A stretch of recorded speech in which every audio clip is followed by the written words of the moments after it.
히브리 왕들의 신앙과 그들이 업적이 기록된 성경이 바로 열왕기입니다. 이 열왕기를 읽어보면은 항상 그 왕의 행적 뒤에 꼭 한 줄의 평이 기록되어지는 것을 보게 됩니다. 그가 사역을 할 동안, 왕으로 재임하는 기간 동안에 그가 하나님 말씀대로 순종하는 삶을 살았을 때에 그 선한 왕들, 하나님 말씀 순종한 왕들의 뒤에는 꼭 이런 구절이 적혀져 있습니다. 그는 다윗의 길을 따라 행하였더라. 그렇게 기록된 것을 보게 됩니다. 그리고 하나님 말씀대로 살지 않고 불순종했던 왕들, 우상 숭배했던 왕들의 뒤에는 그가 여로보암의 길을 따랐더라. 그렇게 성경이 기록되는 것을 보게 됩니다. 이스라엘 역대 왕들을 쫙 뽑아보면은 그 이스라엘 역대 왕 중에서 가장 악한 왕을 뽑으라면은 바로 아합 왕입니다. 그는 이전의 모든 왕들보다도 여호와 보시기에 더욱 악한 왕이 바로 아합 왕이었다는 사실입니다. 열왕기상 16장 30절에 보면 이렇게 기록하고 있습니다. 느밧의 아들 여로보암의 죄를 따라 행하는 것을 오히려 더 가볍게 여기며, 그렇게 아합 왕의 죄에 대해서 그렇게 성경은 기록을 하고 있습니다. 이 16장 30절을 메시지 성경에서는 이렇게 기록하고 있어요. 그는 악행의 1인자였다. 아합 왕이 악행의 1인자였다. 느밧의 아들 여로보암의 죄를 반복하는 정도에서 멈추지 않았다. 이 말은 뭡니까? 여로보암보다 더했다라고 하는 거죠. 여로보암보다 정확한 죄를 저지른 왕이 누구냐? 바로 아합 왕이라는 사실입니다. 대단히 악한 왕이었습니다. 아합 왕의 부인이 누구이죠? 이세벨이죠. 이세벨을 아내로 맞았습니다. 그리고 바알 신을 섬겼습니다. 이스라엘 사람들에게 바알에게 예배를 드리도록 했고, 바알을 위한 제단을 쌓았습니다. 그것도 모자라서 아세라산까지 만들었습니다. 그러니까 이전의 모든 왕들과는 비교가 되지 않을 정도로 하나님께서 큰 죄를 저지르며 살았던 왕이 누구냐? 바로 아합 왕이었다는 사실입니다. 그의 아내 이세벨도 대단한 여자입니다. 갈멜산에서 엘리야가 하나님의 이적을 나타내고 나서 바알의 선자를 처단할 때도 눈 하나 깜짝하지 않았던 그런 여자가 바로 이세벨입니다. 오히려 엘리야를 죽이려고 쫓아다녔던 그런 왕이었습니다. 그만큼 이 아합의 시대는 참으로 악한 시대였다는 거죠. 이 아합 왕이 사역을 하고 있을 그 시대가 얼마나 악했는가, 그 열왕기상 16장 34절은 이렇게 기록하고 있습니다. 그 시대의 베델 사람 히엘이 여리고를 건축하였는데 그가 그 터를 쌓을 때 맏아들 아비람을 잃었고 그 성문을 세울 때에 막내 아들 수국을 잃었으니 여호와께서 눈의 아들 여호수아를 통해 하신 말씀과 같이 되었더라. 그렇게 말씀하고 있습니다. 이 말씀을 읽으면은 도대체 이 말씀이 무엇을 의미하는지 우리가 잘 이해가 안 되죠. 근데 이 말씀을 이해하기 위해서는 여호수아서를 우리가 보면은 이해할 수 있습니다. 여호수아서 6장 26절에 보겠습니다. 자, 여호수아서 6장을 보면은 여리고 사건이 있고 난 이후에, 여리고 성이 무너지고 난 이후에 하나님께서 여호수아와 하신 약속이 16장 26절의 말씀입니다. 여호수아 10장 26절을 보면은 이렇게 기록하고 있습니다. 여호수아가 그때 맹세하게 하여 이르되 누구든지 일어나서 이 여리고 성을 건축하는 자는 여호와 앞에서 저주를 받을 것이라. 그 기초를 쌓을 때 그의 맏아들을 잃을 것이요 그 문을 세울 때 그의 막내 아들을 잃으리라 하였더라. 그렇게 말씀하고 있습니다. 여러분, 여리고 성이 어떻게 무너졌습니까? 이스라엘 백성들의 능력으로 무너진 것이 아니에요. 그들이 한 일은 매일 성 주변을 도는 일밖에 없었습니다. 그리고 마지막에 고함으로 소리를 지른 길밖에 없습니다. 황당하게까지 한 하나님 말씀에 순종하로 말미암아 여리고성이 무너졌습니다. 순종의 결과로 일어난 일입니다. 말도 안 되는 방법으로 여리고성이 무너졌습니다. 여러분, 이것이 무엇을 의미합니까? 여호와 하나님이 주신 땅을 기억하라는 것입니다. 그래서 하나님께서 말씀하셨어요. 여호사에게 그 터 위에 인간의 것을 세우지 말라고 했습니다. 다시 말하면 여리고성이 무너졌는데 그 무너진 여리고성을 다시 재건하지 말라고 합니다. 무너진 채로 그대로 놔두라고 했습니다. 그대로 놔두라. 만약에 누군가가 그 무너진 여리고성 위에 다시 그 성을 재건한다면 그 가족은 죽을 것이다. 맏아들과 막내가 죽을 것이다. 그래서 실제로요, 이스라엘 백성들이 아무리 타락을 해도 여리고 성만큼은 여호수아의 맹세에 따라서 다시 세우는 일이 없었습니다. 그냥 그대로 내버려뒀어요. 아무도 건들지 않았습니다. 이스라엘 백성들은 그 무너진 여리고성의 그 터를 보면서 그들은 하나님이 하셨던 일을 기억했습니다. 땅을 주셨던 하나님에 대해서 고백을 했다는 사실입니다. 그런데 아합의 시대에 이 맹세가 깨졌어요. 600년 동안 지켜온 맹세를 누가 깨느냐? 아합이 그것을 깨트려버렸어요. 얼마나 해도 대단 600년 동안 지켰으면 생각해보십시오. 600년 전에 했던 그 맹세를 기억하고 자손 대대로 지켜나간다고 하는 거 참 쉬운 일이 아니에요. 우리가 같았으면 벌써 어떻습니까? 건물을 빌딩을 올렸습니다. 근데 600년 동안 그들은 그 맹세를 지켜나갔어요. 600년 동안 그들은 여호수아의 맹세를 지켰습니다. 자, 그들에게 이 맹세는 무엇입니까? 단순한 옛날 얘기가 아니었어요. 600년 동안 그 맹세를 지켰다는 것은 이것을 단순한 옛날 이야기로 생각하고 600년 전에 이런 일들이 있었다라고 기억한 것이 아니라 그들은 그 600년의 맹세, 600년 동안 지켰던 그 맹세를 무엇 생각했습니까? 하나님의 말씀으로 생각했다는 사실이에요. 옛날의 이야기가 아니라 옛날에 쓰던 얘기가 과거 600년에 이런 일이 있었다 말이죠. 하나의 역사로만 기억하는 것이 아니라 과거에 났던 역사로만 기억하는 것이 아니라 그들은 그것을 하나님의 말씀으로 하나님 주신 약속으로 하나님의 명령으로 그들은 그것을 600년 동안 지켜나갔다는 사실입니다. 그런데 아합은 그렇지 않았어요. 살아계신 하나님의 말씀도 옛날 이야기에 불과했습니다. 그래서 맹세를 무시하고 그곳에 성을 쌓기 시작했습니다. 성을 쌓는 과정 속에서 히엘의 아들과 막내 아들이 죽는 일이 벌어졌습니다. 자, 그러면 두려워해야 되지 않습니까? 야, 분명 600년 이런 하나님께서 너희들 터 위에다가 성을 쌓을 경우에 맏아들이 죽을 것이고 또 문을 세울 때는 막내가 죽을 것이다.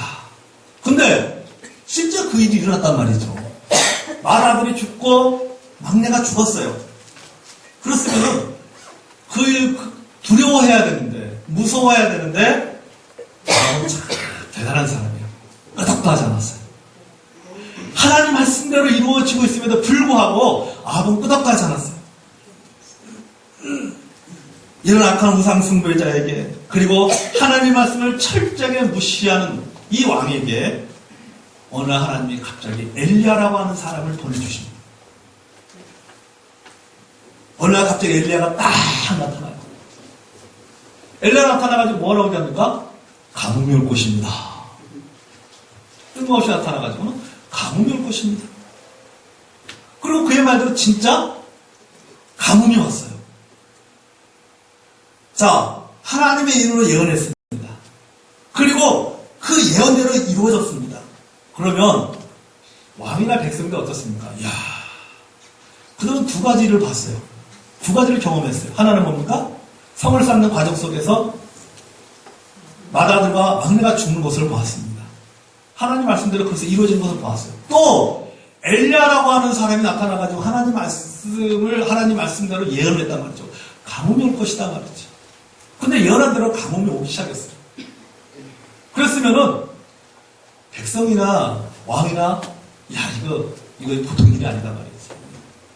돌아와야 되는데 하나님 앞으로 돌아와야 되는데 그게 정상이잖아요. 근데 깜짝도 하지 않습니다. 하나님의 말씀대로 이루어지는데 하나님께서 하신 그 예언대로 이루어짐에도 불구하고 그들은 끔찍도 하잖아요. 돌아오지 않아요. 하나님께서 곳곳을 통해서 하나님께서 그러한 징표들을 보여주시는데 그들은 돌아오지 않습니다. 회개하지 않습니다. 여러분, 우리의 시대가 이런 시대가 아닙니까? 하나님 말씀의 홍수 시대에 살고 있지만 사람들은 하나님에게로 돌아오지 않습니다. 성경을 하나님 말씀으로 듣지 않습니다.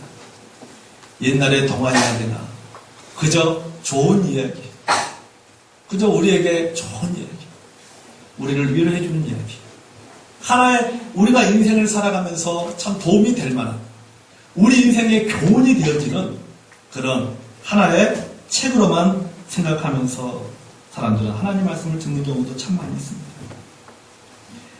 하나님 말씀을 생명의 양식으로 생각하지 않아요. 그저 좋은 일.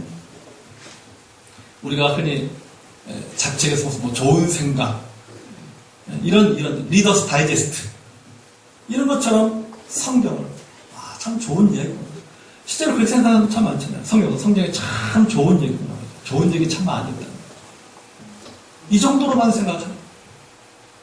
과거에 하나님께서 행했던 구약시대 여러 가지 있었던 많은 이야기들, 또 신약 가운데 예수님께서 행했던 많은 어떤 기적적인 일들을 우리가 그것을 성경을 통해서 보지만은 그것을 하나님의 말씀으로, 하나님의 역사로 받아들이는 것이 아니라 과거에 있었던 하나의 역사적 사건, 그 역사적 사건이 오늘 나에게도 일어날 수 있음에도 불구하고 나에게는 일어나지 않는 하나의 과거에 일어났던 역사적인 사건으로만 우리가 하나님 말씀을 읽고 있지 않는가. 말씀을 들어도 말씀을 통한 깨달음이 없습니다. 반대로 말씀을 듣지 못해도, 말씀을 읽지 못해도 영적 허기를 느끼지 않습니다. 전혀 영적인 배고픔을 느끼지 않습니다. 아합처럼 반복해서 죄를 짓습니다. 결코 회개하지 않아요. 하나님의 역사가 있음에도 불구하고, 하나님께 곳곳을 통해서 하나님께서 여러 가지 징조들을 보여주셨음에도 불구하고 돌아오지 않습니다. 깨닫지 않습니다. 엘리야가 갈멜산으로 바알 선자들을 불러 모았습니다. 이 갈멜산은요, 고대로부터 거룩한 산이라고 불려졌습니다. 그래서 우상 숭배자들이 거기서 제단을 쌓고 거기서 제사를 드렸던 것이 바로 이 갈멜산입니다. 엘리야는 그곳에서 이제 그 바알 선자들과 이제 대결을 하게 됐죠. 자, 비를 내리는지 안 내리는지 보자. 자, 비를 내리는 것을 보면서 우상인지 하나님인지를 한번 우리 증명해보자. 누가 우상이고 누가 하나님인지를 한번 우리가 증명해보자. 그래서 갈멜산에서 우리가 잘 알다시피 갈멜산에서 이제 대결을 벌이는 것을 보게 됩니다. 맨 처음에 어떻게 하죠? 바알과 아세라 선자들이 큰 소리로 자기의 신들을 부릅니다. 제단을 쌓고 거기서 자기의 신들을 부릅니다. 근데 응답이 없어요. 엘리야가 비꼬잖아요. 뭐라고 비꼬아요? 야, 너희 신이 어디 무슨 외출한 모양이다. 뭐 어디 출장 간 모양이다. 뭐 졸고 있는 모양이다. 뭐 하고 있는 모양이다. 그렇게 되겠어? 더 큰 소리로 외쳐봐. 더 열정적으로 한번 해봐. 그럼 혹시 알아 자다가 깰지? 그들이 열정적으로 자기 신을 부릅니다. 칼과 창으로 자신의 몸을 자해하면서까지 그들은 간절하게 신을 부릅니다. 근데 그래도 응답이 없어요. 그렇게 부르지도 않는데. 성도 여러분, 왜 없습니까? 그렇게 열정적으로 부르고 피를 흘리는 헌신까지 보였는데 왜 응답이 없습니까? 바알과 아세라는 우상이기 때문이에요. 신이 아니기 때문에. 그리고 인간의 정성과 열심이 예배가 아니라는 것을 우리가 보죠. 여러분, 인간의 정성이 들어가고 거기에 열심히 들어간다고 해서 그것이 예배가 아니라는 사실입니다. 여러분, 땀을 흘려서 노력하고 피를 보는 고통을 감수한다고 해서 예배가 되는 것이 아니에요. 열심만 있다고 해서 예배가 되는 것이 아닙니다. 잘 짠 형식이 있다고 해서 그것이 예배가 되는 것이 아닙니다. 종교적인 분위기가 조성됐다고 해서 그것이 예배가 아니라는 사실이에요. 예배는 살아계신 하나님 앞에 드리는 것이 예배라는 사실입니다. 여러분, 우리는 하나님의 은혜를 받은 존재일 뿐입니다. 하나님과의 관계, 다시 말해서 우리가 예배가 회복되지 않고서는 우리는 하나님의 은혜를 경험할 수가 없어요. 여러분, 엘리야가 한 일이 무엇입니까? 엘리야가 하나님 앞에 제사를 드리는 과정을 보십시오. 엘리야가 어떻게 제사를 드립니까? 여기 본문에 보니까 무엇보다도 무너진 여호와의 제단을 쌓는 일을 합니다. 다시 고쳐 세우는 겁니다. 12개의 돌을 취해서 제단을 세웁니다. 무엇을 상징합니까? 무너진 12지파를 상징합니다. 12개의 돌을 세웁니다. 제단을 세워난 다음에 둘레 도랑을 팝니다. 그리고 약 15리터 정도의 물을 붓습니다. 거기에 그치지 않고 나무를 올리고 나무에다가 번제물을 올리고 그리고 다시 4통의 물을 3번씩 걸쳐 붓습니다. 총 12번 물을 붓는 것을 보게 됩니다. 완전히 다 적게 만들죠. 그죠? 성경은 다 적게 만들죠. 번제물이고, 번제물도, 그 다음에 또, 장작도, 그리고 이 도랑에도 물이 가득할 정도로 물을 다 붓습니다. 여러분, 자, 엘리야가 물을 붓고 있는 그 상황, 그 상황이 어떤 상황입니까? 환경적으로 보면은 그들이 지금 어떤 상황이에요? 가뭄이에요, 가뭄. 그렇죠? 즉 가뭄의 상황이 가뭄입니다. 여러분, 가뭄이 들었는데 여러분 물이 얼마나 귀하겠습니까? 그 갈매산에 그 산에 무슨 물이 있겠어요? 근데 그 물을 해외에서 또 그 물을 떠와가지고 말이죠. 떠와가지고 가지고 갈매산까지 꼭대까지 올라가가지고 그 물을 다 쏟아붓습니다. 장작에 이렇게 귀한 물을 다 장작에다 쏟아부어요. 그리고는 나무를 푹 적십니다. 여러분, 바짝 말라버린 나무, 바짝 말라버린 장작에 여러분 불을 붙인다고 생각해 보십시오. 얼마나 잘 타겠습니까? 그건 누구나 다 아는 상식이에요. 그런데 바짝 마른 장작에 일부러 뭐예요? 거기에 물을 부어버려요. 여러분, 젖은 나무 그거 잘 붙지 않습니다. 그거 태워보세요. 여러분, 붙냐? 안 붙잖아요. 저도 어렸을 때 참 불장난을 이렇게 그 친구들하고 막 불장난 하잖아요. 진짜 젖은 나무는 그냥 안 붙어요. 잘 붙지 않습니다. 그런데 엘리야가 물을 붓어요. 어떤 일이 일어납니다. 하나님의 역사로 말미암아 젖은 장작이 불에 태워집니다.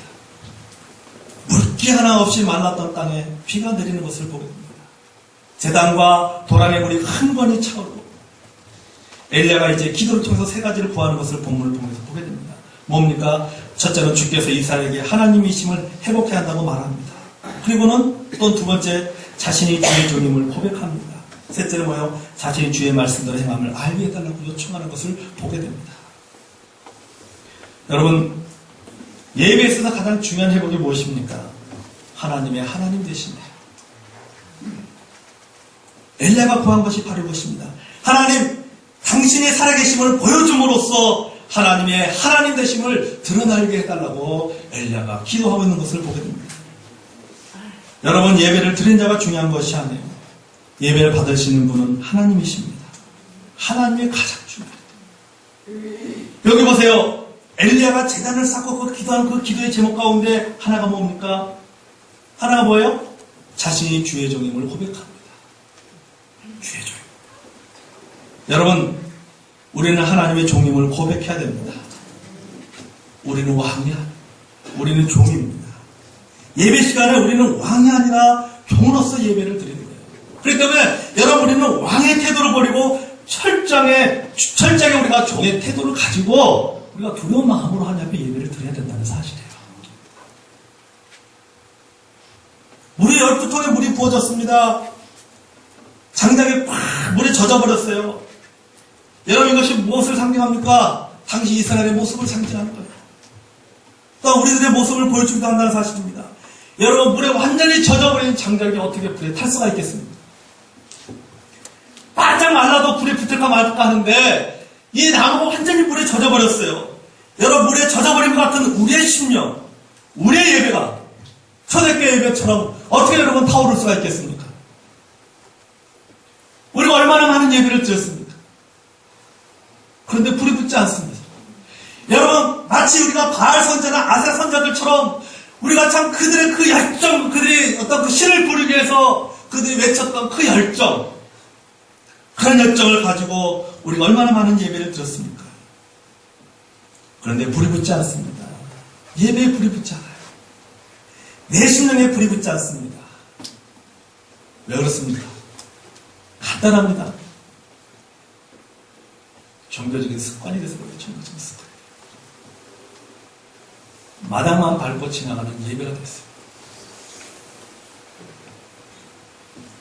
하나님의 살아계심을 정말 내가 그것을 믿는가? 하나님이 진짜 살아계신 것이 맞나요? 정말 맞나요? 매일 기도하지만 달라진 게 하나도 없어요. 매일 예배를 드려도 내 삶은 마찬가지입니다. 5년 전이나 1년 전이나 지금이나 똑같습니다. 예배 난다고 해서 제가 뭐 달라집니까? 예배 나온다고 해서 뭐가 좀 달라지고 내 삶이 변화됩니까? 맞습니다, 여러분. 달라지는 게 없을 것입니다. 여러분, 달라지지 않아요. 왜요? 젖은 나무이기 때문에. 젖은 나무이기 때문에 불에 타지 않는 거예요. 내가 주님 앞에서 예배 드리는데 내가 참 성령의 능력을 경험하기 원하고 성령의 불을 경험하기 원하는데 그 불이 타지 않습니다. 젖었기 때문이에요. 내 마음이 젖었기 때문에. 나무 같은 젖은 나무이기 때문에 여러분 보세요. 젖은 나무는 스스로 불태울 수 없습니다. 젖은 나무는 스스로 결코 불을 타올 수가 없습니다. 그러니까 여러분 기억하십시오. 여러분 젖은 상태 그대로 주님 앞에 나오시기 바랍니다. 말도 안 되는 그 상황 속에서 역사하시는 하나님을 경험하게 될 줄로 믿습니다. 여러분 중요한 것은 뭡니까? 우리가 은혜의 자리에 있느냐 없느냐예요. 하나님 저를 이미 젖어버린 장작입니다. 우리가 주님 앞에 나올 때 이런 마음으로 나와야 돼요. 주여 저는 젖어버린 장작입니다. 불태우고 싶은데 불이 붙지 않습니다. 소망이 없습니다. 회복이 불가능합니다. 물이 넘쳐 흐르니 방법이 없습니다. 그러나 이런 나를 하나님이 회복시켜 주실 줄로 믿습니다. 그런 믿음을 가지고 우리가 주님 앞에 나와야 된다는 사실. 예배가 뭐예요? 이렇게 고백하는 것이 예배예요. 진정한 예배는 왕이신 하나님 앞에 자신의 약함을 인정하며 내가 주의 종임을 고백하는 것이 예배라는 사실입니다. 내가 젖었으면 나무 장자처럼 내가 물에 젖은 나무라면 물에 젖은 그대로 그 상태 나와서 그것을 인정합니다. 여러분 젖은 장작에도 불이 붙습니까? 여러분 미쳤습니까? 젖은 장작 어떻게 불이 붙습니까? 그러나 여러분 하나님은 하실 수 있습니다. 엘리야가 쌓아놓은 장작이 탈만해서 탄 것이 아니에요. 그 장작을 누가 태웠습니까? 하나님이 태우셨어요. 하나님이 태우죠. 하나님. 아무리 바짝 마른 장작이라 할지라도 하나님의 은혜가 임하지 않으면 결코 불이 붙지 않습니다. 그러나 물에 푹 젖은 나무라 할지라도 물에 푹 젖은 장작이라 할지라도 하나님의 은혜가 임하면 불이 붙는다는 사실. 여러분 예배의 자세가 회복되어야 교회가 삽니다. 교회의 부흥은 예배의 회복에서 시작되기 때문에 사실입니다. 우리 예배가 물에 젖은 장작과 같지 않습니까? 글쎄 여러분 부흥의 불이 붙지 않습니까? 우리가 어떻게 해야 됩니까? 우리가 하나님 앞에 나가야 된다는 사실. 하나님께서 물에 젖은 장작 같은 예배에 불을 붙여주실 것입니다. 하나님만이 예배를 살릴 수가 있습니다. 그러므로 우리가 주님 앞에 나와서 주님의 주님이 되심을 고백하고 주님을 나의 왕으로 고백하는 자리에 나가야지만이 우리는 하나님의 불을 경험하게 될 줄로 믿습니다.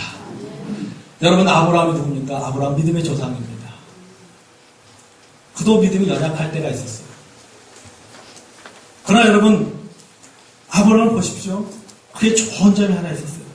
그는 가는 곳곳마다 그가 맨 처음에 한 일이 뭡니까? 제단을 쌓는 일이었어요. 제단을 쌓고 그곳에서 하나님께 예배를 드렸습니다. 여호와 이름을 부르셨어요. 무너졌다가도 하나님의 이름을 부르면서 회복되는 이 모습이 바로 믿음의 사람의 특징이라는 사실이에요. 여러분 아브라함처럼 정처없이 떠도는 인생이라도 물에 젖은 장작 같은 인생이라도 하나님의 이름을 부르며 나갈 때 예배 드릴 때에 그곳에 진짜 하나님의 은혜가 임하게 될 줄로 믿습니다. 여러분 주님께서 우리에게 구하는 심령은 무슨 심령이었어요? 상한 심령이었어요.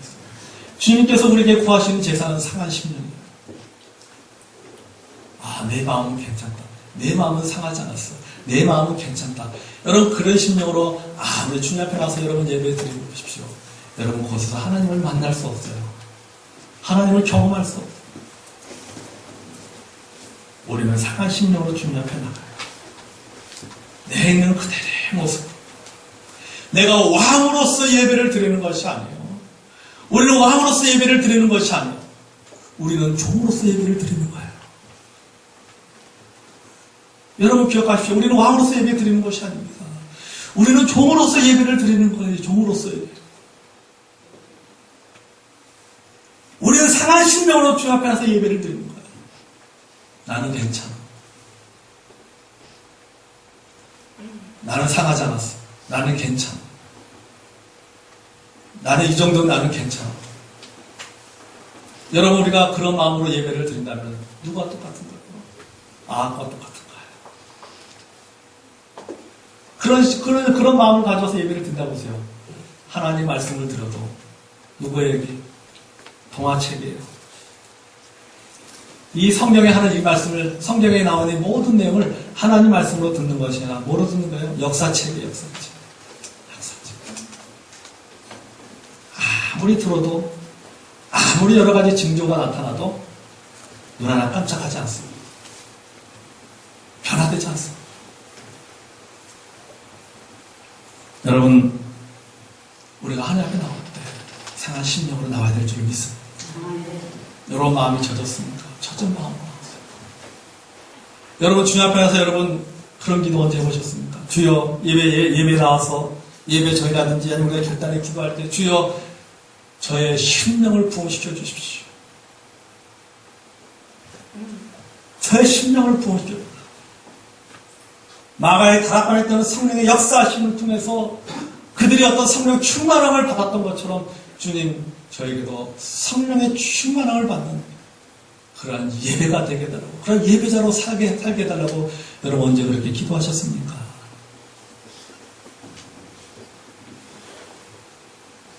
우리 스스로 한번 생각을 해보시기 바랍니다. 여러분 스스로 한번 생각해 보시죠. 여러분 언제 그렇게 여러분 기도해 보셨습니까? 어떤 경우 이렇게 보면 하나님 앞에 우리가 예배하고 찬양하는 걸로 알고 찬양하도 입 한번 팍 안 예배를 드리러 온 건지 예배를 구경하러 온 건지 누가 찬양하는지 누가 교회 예배에 출석했는지 출석 체크하러 온 건지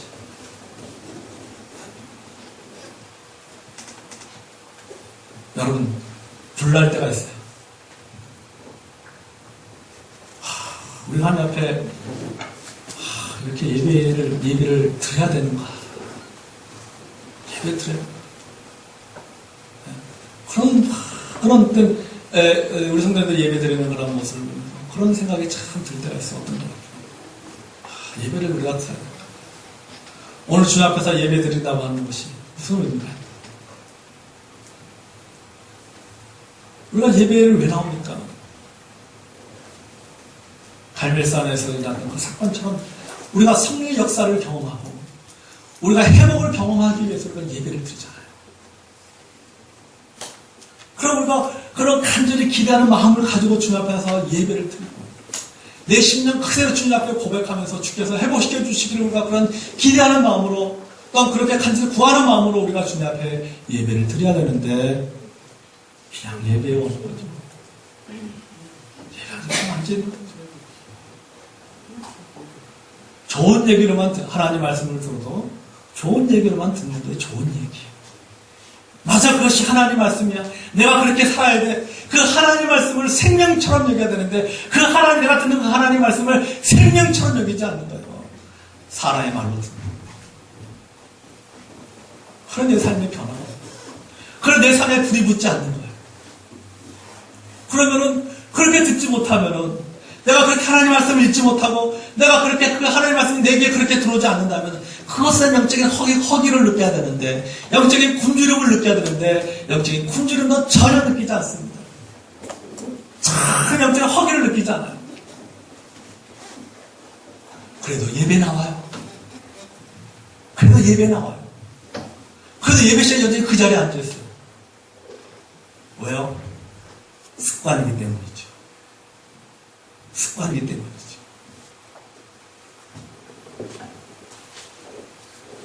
사랑하는 성도 여러분, 우리에게 하나님의 은혜가 임해야 됩니다. 갈멜산에서 불이 나타나서 하나님의 불이 나타나서 그 모든 재난을 다 태워버린 것처럼 하나님의 성령의 역사하심이 우리 가운데, 그래서 우리 가운데 우리의 심령이 성령으로 불붙는 그런 역사가 일어나기를 원합니다.